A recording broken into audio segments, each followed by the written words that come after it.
Chapter 47. The sun was up and Stanley's heart was still beating. There were 8 lizards in the hole with him. Each one had exactly 11 yellow spots. The warden had dark circles under her eyes from lack of sleep and lines across her forehead and face which seemed exaggerated in the stark morning light. Her skin looked blotchy. "Satan," said Zero. Stanley looked at him, unsure if Zero had even spoken or if he'd just imagined it. "Why don't you go see if you can take the suitcase from Zero?" the warden suggested. "Yeah, right," said Mr. Sir. "The lizards obviously aren't hungry," said the warden. "Then you go get the suitcase," said Mr. Sir. They waited. "Satan-ly," said Zero. Sometime later, Stanley saw a tarantula crawl across the dirt, not too far from his hole. He had never seen a tarantula before, but there was no doubt what it was. He was momentarily fascinated by it, as its big, hairy body moved slowly and steadily along. "Look, a tarantula," said Mr. Sir, also fascinated. "I've never seen one," said the warden, except in... Stanley suddenly felt a sharp sting on the side of his neck. The lizard hadn't bitten him, however. It was merely pushing off. It leapt off Stanley's neck and pounced on the tarantula. The last Stanley saw of it was one hairy leg sticking out of the lizard's mouth. "Not hungry, huh?" said Mr. Sir. Stanley tried to return to the snow, but it was harder to get there when the sun was up. As the sun rose, the lizards moved lower in the hole, keeping mainly in the shade. They were no longer on his head and shoulders, but had moved down to his stomach, legs, and feet. He couldn't see any lizards on Zero, but believed there were 2, between Zero's knees, shaded from the sun by the suitcase. "How are you doing?" Stanley asked quietly. He didn't whisper, but his voice was dry and raspy. "My legs are numb," said Zero. "I'm going to try to climb out of the hole," Stanley said. As he tried to pull himself up using just his arms, he felt a claw dig into his ankle. He gently eased himself back down. "Is your last name your first name backward?" Zero asked. Stanley stared at him in amazement. Had he been working on that all night? He heard the sound of approaching cars. Mr. Sir and the warden heard it as well. "You think it's them?" asked the warden. "It ain't Girl Scouts selling cookies," said Mr. Sir. He heard the cars come to a stop and the doors open and shut. A little while later, he saw Mr. Pendanski and 2 strangers coming across the lake. One was a tall man in a business suit and cowboy hat. The other was a short woman holding a briefcase. The woman had to take 3 steps for every 2 taken by the man. "Stanley Yelnats," she called, moving out ahead of the others. "I suggest you don't come any closer," said Mr. Sir. "You can't stop me," she snapped, then took a second glance at him, wearing pajama pants and nothing else. "We'll get you out of there, Stanley," she said. "Don't you worry." She appeared to be Hispanic, with straight black hair and dark eyes. She spoke with a little bit of a Mexican accent, trilling her R's.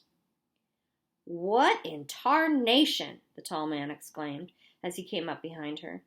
She turned on him. "I'm telling you right now, if any harm comes to him, we will be filing charges not only against Mrs. Walker and Camp Green Lake, but the entire state of Texas as well. Child abuse, false imprisonment, torture." The man was more than a head taller than she, and was able to look directly over her as he spoke to the warden. "How long have they been in there?" "All night, as you can see by the way we're dressed. They snuck into my cabin while I was asleep and stole my suitcase. I chased after them, and they ran out here and fell into the lizard's nest. I don't know what they were thinking." "That's not true," Stanley said. "Stanley, as your attorney, I advise you not to say anything," said the woman, "until you and I have had a chance to talk in private." Stanley wondered why the warden lied about the suitcase. He wondered who it legally belonged to. That was one thing he wanted to ask his lawyer, if she really was his lawyer. "It's a miracle they're still alive," said the tall man. "Yes, it is," the warden agreed, with just a trace of disappointment in her voice. "And they better come out of this alive," Stanley's lawyer warned. "This wouldn't have happened if you'd released him to me yesterday." It wouldn't have happened if he wasn't a thief, said the warden. I told him he would be set free today, and I guess he decided he'd try to take some of my valuables with him. He's been delirious for the last week. Why didn't you release him when she came to you yesterday? The tall man asked. She didn't have proper authorization, said the warden. I had a court order. It was not authenticated, the warden said. Authenticated? It was signed by the judge who sentenced him. I needed authentication from the Attorney General, said the warden.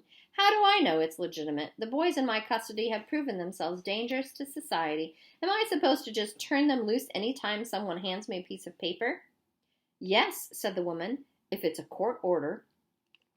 Stanley has been hospitalized for the last few days, the warden explained. He's been suffering from hallucinations and delirium, ranting and raving. He was in no condition to leave.